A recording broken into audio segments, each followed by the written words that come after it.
सना साहब, आपने एआईएमआईएम में शामिल होने का फैसला क्यों लिया है? देखिए, असदुद्दीन ओवैसी साहब की, बैरिस्टर असदुद्दीन ओवैसी साहब की स्ट्रेटजी से, हिकमत अमली से मुतासिर होकर मैंने बेहतर यही समझा कि असदुद्दीन ओवैसी साहब की एमआईएम पार्टी ज्वाइन करूं, और वो मैंने कल ज्वाइन कर ली है मुरादाबाद में। ये पूरी तरह राजनीतिक फैसला है या इसके पीछे सामाजिक या धार्मिक मुद्दे भी जुड़े हुए हैं?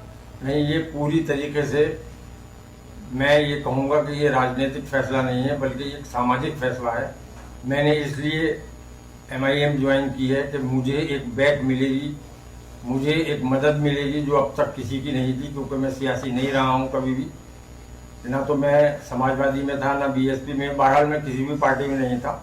अब चूँकि ये असदुद्दीन साहब की एक मजबूत पार्टी है जो मुसलमानों की, दबों की, कुचलों की, दलितों की आवाज़ उठाते हैं, इसलिए मैंने ये पार्टी ज्वाइन की है ताकि मुझे भी सहूलत हो जाए। आप शाही जामा मस्जिद के सदर हैं, तो आपको क्या लगता है कि धार्मिक पद के साथ साथ सक्रिय राजनीति भी साथ साथ कर सकते जी हैं? हाँ, बिल्कुल हो सकती है। धार्मिक पद के साथ साथ और कानूनी पद के साथ साथ, राजनीतिक पद के साथ साथ, तीनों चीजें एक साथ चल सकती हैं। क्या मस्जिद का मंच किसी भी राजनीतिक दल से पूरी तरह अलग नहीं रहना चाहिए? नहीं, बिल्कुल रहेगा। शाही जामा मस्जिद संभल के अंदर या बाहर किसी भी तरह का कोई सियासी बयानबाजी या सियासी गुफ्तगू नहीं होती है। वहाँ पर सिर्फ और सिर्फ जामा मस्जिद से मुताल्लिक और मजहब से मुताल्लिक की बात होती है।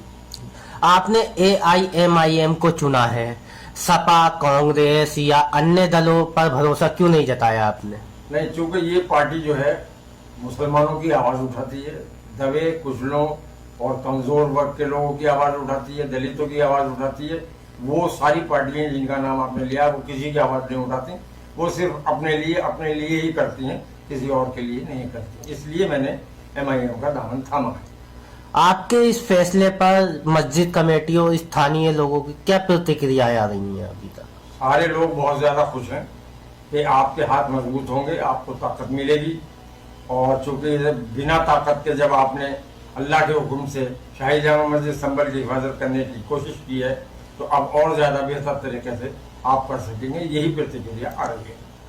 क्या आप आगामी चुनाव में किसी चुनाव में उतरने की तैयारी कर रहे हैं? देखिए, जब मैं 1 अगस्त इसको जेल से छूट कर आया था, तो मेरे साथियों ने जो जेल में बंद थे संभल के बच्चे, उन्होंने एक वादा लिया था कि उनके लिए, संभल के मुसलमानों के लिए, संभल में हिंदू मुस्लिम एकता के लिए आप इलेक्शन जरूर लड़ेंगे, ताकि आपके हाथ मजबूत हों और आपकी आवाज़ भी ज़्यादा बुलंद तरीके से आप रख सकेंगे।